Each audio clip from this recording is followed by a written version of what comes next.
Pandemi COVID-19 yang mulai menyebar di seluruh dunia pada 2020 telah banyak memberikan efek bagi segala lini kehidupan. Seluruh industri merasakan efek dari pandemi ini, salah satunya dalam industri pendidikan.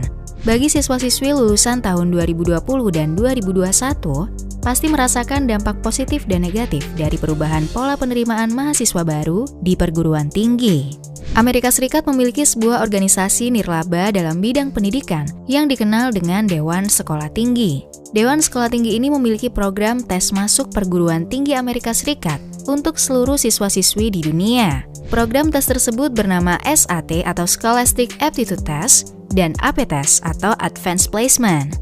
Setelah wabah COVID menyebar di seluruh dunia, Dewan Sekolah Tinggi Amerika Serikat mengumumkan tes AP dilaksanakan secara online, membutuhkan waktu sepanjang tahun untuk menyiapkan formula tes online.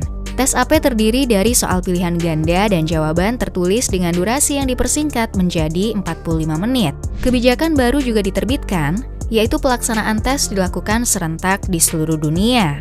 Namun kebijakan tersebut banyak menuai kritikan karena dinilai tidak adil karena perbedaan waktu yang akan dihadapi oleh siswa ketika mengerjakan soal tes. Dan tentu saja tidak semua siswa memiliki akses teknologi yang memadai, meskipun selama ini nilai yang ia raih di atas rata-rata. Pada bulan Maret 2020, saat pandemi COVID mulai memasuki Amerika Serikat, banyak lembaga tes yang terpaksa tutup. Program SAT pada bulan Mei dan Juni juga dibatalkan, dan Dewan Sekolah Tinggi mengumumkan rencana mengadakan tes setiap bulan dari bulan Agustus hingga akhir tahun 2020. Beberapa perguruan tinggi seperti Dartmouth, Harvard, Princeton, Yale, Stanford, dan Cornell saat itu mulai menghapus syarat SAT dan ACT bagi siswa yang mendaftar. Perguruan tinggi tersebut mengganti SAT dengan tes opsional.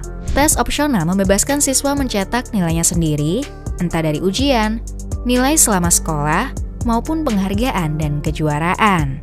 Informasi yang didapatkan oleh perguruan tinggi dari calon mahasiswanya dapat mempengaruhi tingkat kelulusan universitas, prestasi akademik, dan dana universitas. Mengikuti tes opsional memiliki 3 efek. Yang pertama adalah akan banyak siswa yang mendaftar. Siswa akan tertarik mendaftar karena mereka berhak memberikan nilai sesuai dengan apa yang mereka miliki. Kedua, dengan adanya pendaftar yang banyak, pihak perguruan tinggi akan mengurangi kuota penerimaan siswa, karena perguruan tinggi akan menaikkan batas minimal nilai yang diterima. Ketiga, tes opsional akan menciptakan heterogenitas.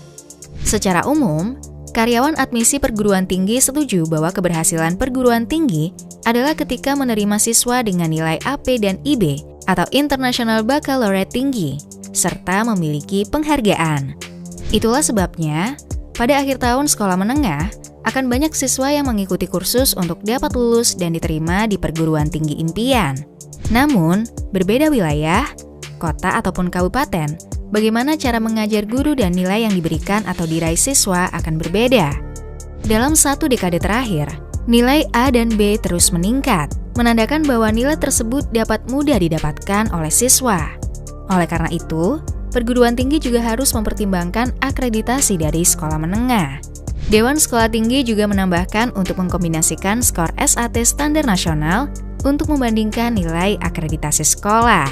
Untuk mengikuti SAT, tidak memerlukan biaya yang besar, namun tetap menjadi hambatan bagi siswa yang berasal dari keluarga menengah ke bawah. Banyak siswa dengan penghasilan rendah diberikan SAT gratis sebanyak 2 kali, namun bagi yang berpenghasilan lebih, dapat mengikuti SAT sebanyak yang mereka mau. Di sekolah elit, siswa akan lebih banyak mendapatkan latihan untuk SAT dan ujian masuk perguruan tinggi, terlebih dengan mudah akan mendapatkan jasa orang dalam. Guru atau pelatih SAT sebagai penghasilan tambahan dari lembaga ini terkadang membantu klien untuk mengajukan banyak waktu belajar ketika menghadapi ujian. Di sisi lain, tes opsional lebih menekankan pada kurikulum sekolah menengah dan ekstrakurikuler, di mana kedua hal tersebut tidak diterapkan di semua sekolah. Perguruan tinggi yang menghindari SAT berarti memperkenalkan bentuk ketidaksetaraan yang baru. Namun, tanpa SAT, perguruan tinggi dapat membentuk metrik baru seperti tingkat penerimaan siswa yang akan membuat perguruan tinggi terlihat lebih selektif. Sulit untuk mengetahui alasan pasti perguruan tinggi lebih memilih tes opsional dibanding SAT. Universitas California atau UC menjadi berita utama pada 2020 karena menghapus SAT dan ACT. Beberapa kritikus menilai kebijakan itu positif karena membuat pendidikan tinggi menjadi lebih adil dan beragam. Bahkan Universitas California membuat sendiri sistem tes opsional sesuai dengan standar mereka. Sejak 2001, Universitas California telah menyampaikan kepada Dewan Sekolah Tinggi untuk menghapus SAT dan mendesain ulang sistem tes masuk perguruan tinggi. Dewan sekolah harus lebih menyadari bahwa klien sesungguhnya adalah sekolah atau perguruan tinggi, bukan siswanya. Jika menurut perguruan tinggi sistem yang dikembangkan oleh Dewan Sekolah tidak sesuai, maka perguruan tinggi akan lebih memilih untuk membuat sistemnya sendiri.